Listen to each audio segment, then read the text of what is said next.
Hey world, Dolphin Doug in Juneau, and today we're going to say goodbye to our glacier. But before we do, it's been raining an awful lot, and here we got a beaver dam out here at the Mendenhall Glacier Visitor Center. It's this is where the fish come in, and they don't make it up that very easily. It's after fish season, so they're done. But things keep changing. Beavers are a big change in the environment. I'm not sure what's going on. In my eyes, there isn't any beaver here because they would be laying logs trying to stop this flow. It's a big deal. I don't know if the Forest Service rangers come out here and if you remember, I say, wear extra tufts. Yeah, I got my extra tufts today.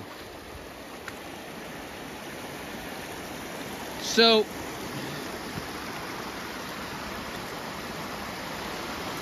it's an awful lot of flowing water. A beaver doesn't like that. The beaver wants to dam this whole thing off because it gives him more and more protection from the wolves that might want to eat them. We used to have a wolf, that his name was Romeo, and he lived here.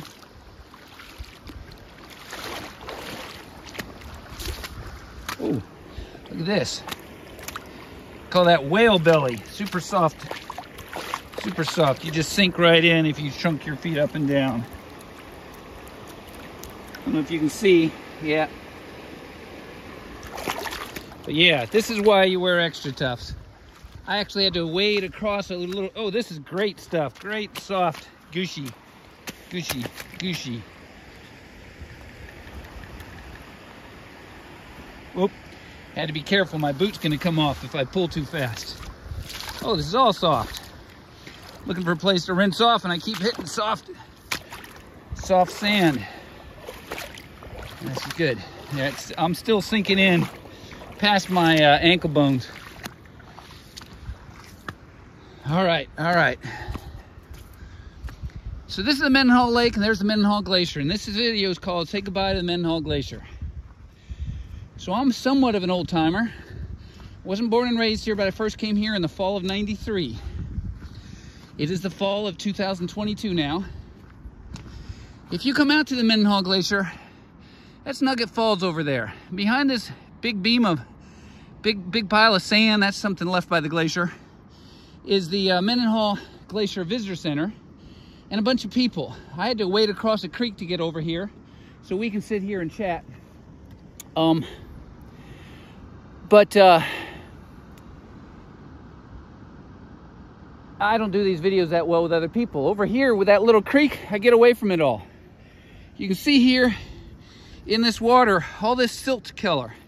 So this is crystal clean water coming out of the creek.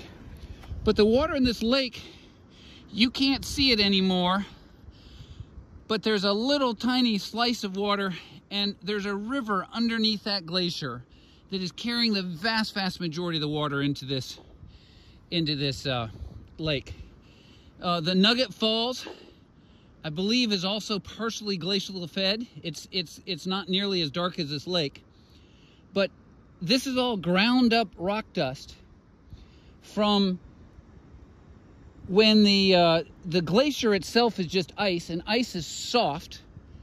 The deal with the glacier is when snow piles up 100 feet thick, the ice at the bottom is when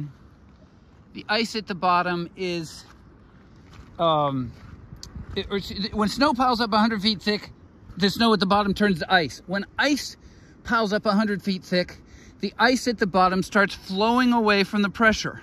Just like if you had traffic cones and you piled up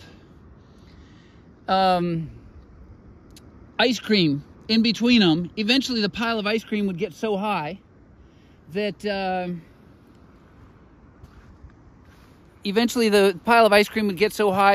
you would not,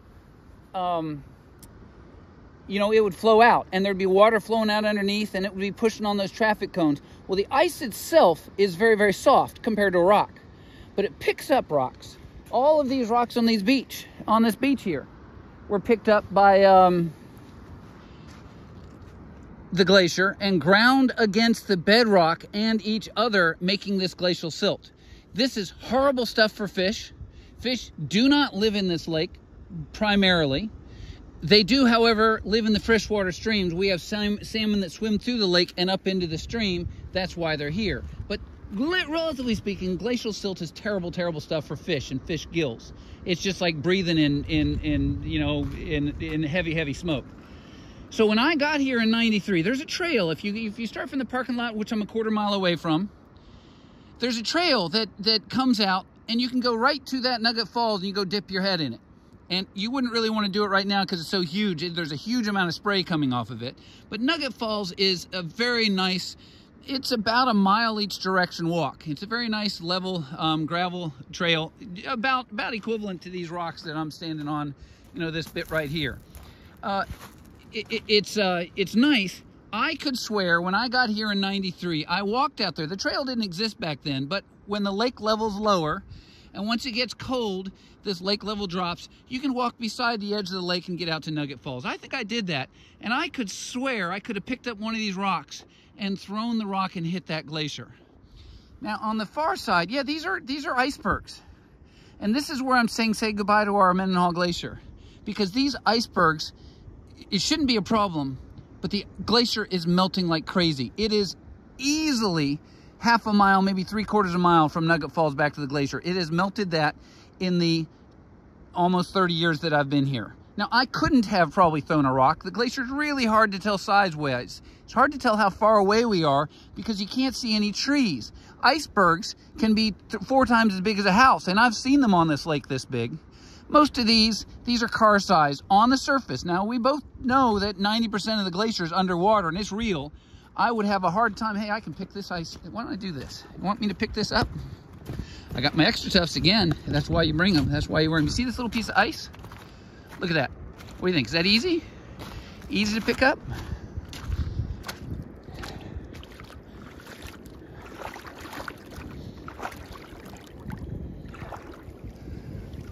Now, I'm not harassing anything to do this. If you come up here and you see one of these, take it home with you if you want. Look at that. Oh, that thing weighs probably 50 pounds, 40 pounds maybe. That is beautiful, huh? That is beautiful. So, it's real ice. It's rough on the other side. Oh, it's cold. So this has been exposed on this has been the upside for a while. And it melts faster underwater generally, so they flip over. And this is crystal. You can't see it, but it breaks into little clumps. That's really cool. So if you see this, it's no problem with breaking it. Obviously it's melting. I can see little hazy lines inside of it. The ice itself is pretty clear. It's in this dirty water though. And of course you don't see through it very well because this side is so ripply. Yeah, that's a nice piece to take home. Well, I'm telling you, and you see how it's a lot bigger now. Maybe you can't tell. Size-wise, yeah, you can carry that home. You've got a kid with you. He's gonna do all the work. He's not gonna have much fun because it's really hard to grab a hold of those. I have ice screws from ice climbing that I'll carry with me so I can play with those. But this scene you're seeing here, this is magical. This is what Alaska's all about. We've got this in Juneau in our backyard. I literally live 2.5 miles from this. It's very, very likely that in the next any day now, the glacier is going to pull entirely out of the lake. It's hard to see the land, and there's supposedly a second lake behind that. But when the glacier pulls out of the lake, we're going to stop getting these icebergs. All of that ice, this is attached to a 1,500 square mile Juneau ice field. All of that ice all of the ice is 32 degrees. If you go to Antarctica or Greenland, the ice is minus 30 degrees.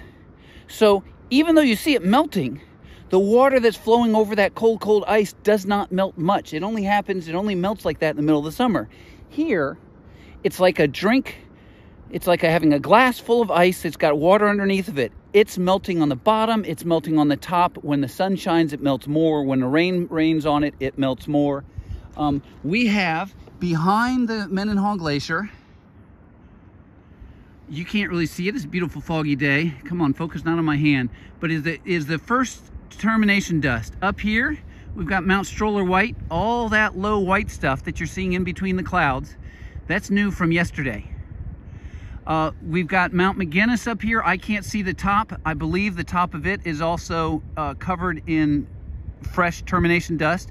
We're seeing tree line, and the mountain extends above that. It's 4,200 feet tall. Tree line is maybe 2,500 feet. And so the termination dust is above that.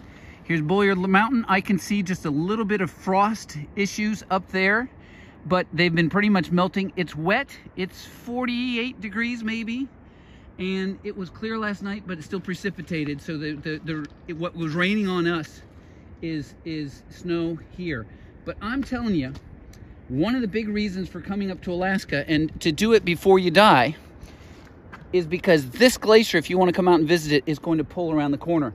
Now, I have walked from over by the visitor center. If you view this from the visitor center or from Nugget Falls, an awful lot of it is obscured by this, and this is something just to appreciate. Look at the variety of the rocks. A dear friend of mine says a rock like that is a lucky rock that has a white stripe or a light stripe through the middle of it and dark on both sides. And it turns out there are a lot of lucky rocks here. So, yeah.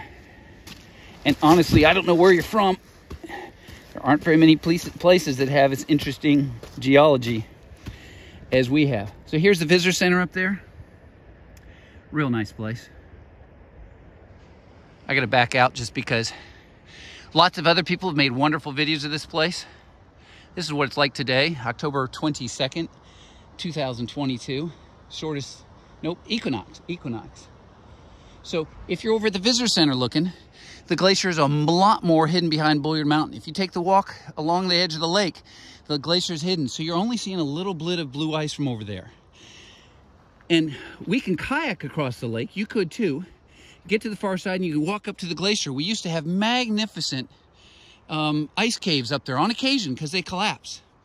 And now my daughter did that late this summer, and she said she couldn't access the ice because there's a pond in front of it, and it wasn't something you could touch and get on the ice or touch the ice. You don't have to stand on it. Just getting close to it's magnificent. It is pulling up the valley past that ridge of rock. And it's not just pulling up and getting shorter or longitudinally, it's also getting lower because it's just melting down from the top as well. So the flank you see here used to entirely be covered with ice when I came by. It used to extend all the way out into this point. Not to the end of this point, but an awful lot of it. And so you can take West Glacier Trail and hike up and over this ridge and down and touch the ice. There's one tour outfit, I believe it's called Above and Beyond, that does that. It is my favorite trail. They made it into a loop tour. And unfortunately, the glacier's running back, so it's gotten a lot harder in the last 10 years, just from the amount of recession on the glacier. When you get close to the glacier, you saw some of this mud that, you know, this is easy. This is sand. It's not bad. But when I was over here, I was tromping through this deep mud. And, I mean, I was up over my ankle bones. Well, it's no problem with extra tufts. But if you don't have extra tufts and you're trying to get up to the glacier, you're going to be wallowing through stuff. You'll likely get debris inside your boots. Is that a problem? Well, that's a good question. One of the things we can do is, as far as I know, they're beaver up here, unless the Forest Service has removed them. And so we just might see some activity here if we stand here, if it's not too loud. So, if you're going to do that hike, you really want good boots. You really should go with Above and Beyond. They're going to charge you an arm and a leg to get up there, whereas I can go for free. But it's a long ways, and it's real easy to get lost. I did not know the trail up to the ice for the first, I don't know, half dozen to 10 years before I took an ice climbing class. And we went out there and went to the glacier. It's the convenient ice that is always there, even when it's in the middle of the winter, but it's raining. We did that half dozen times, so I found that trail. It was a known deal. Other people knew it. I just hadn't had somebody show it to me. And I've done it with 4-year-old kids, but it's a long slog. And when you get to this stuff where you're up to your ankles in stuff that's sliding underneath of you, it is much, much harder than the distance. And it's not a pretty place either. I mean, look at the beauty around here. All of that stuff was covered with ice just 5 years before, so it's just wrecked. But you can find trees that are really cool, because the trees, they've been buried by the glacier for something like a couple hundred years. And so you can do tree ring, you can do carbon dating on those things. And I'm not sure what the age is, but those are fossils from a couple hundred years, couple thousand years. I mean, they're just the same kind of trees we have, but they're great big trees where there aren't any. And it's kind of cool to think that those just melted out from the ice. The other story is, classic story, and I believe it's up near the Copper River. There's a glacier that some guy found a gold seam right at the face of the glacier. He came back next year and the glacier moved forward. And he dug away all year trying to get back through the ice into where the glacier was, and the glacier didn't give it up. So maybe as this thing goes back, this is all good prospective gold country. Maybe you'll find yourself a nugget. I mean, heck, you got a mine for gold, and the glacier's doing it for you. So this is saying goodbye to the glacier. I wanted you to show you this. Come on up. Come see our glacier. Come take a walk and soak in the beauty. Yeah, you know, the next thing I'm going to do is I'm going to go to a drive down Thane Road and take pictures of the little waterfalls you can see right from the road, because it's been raining like crazy and it's almost a sunny day. So stay warm and dry, and I hope you have extra tufts.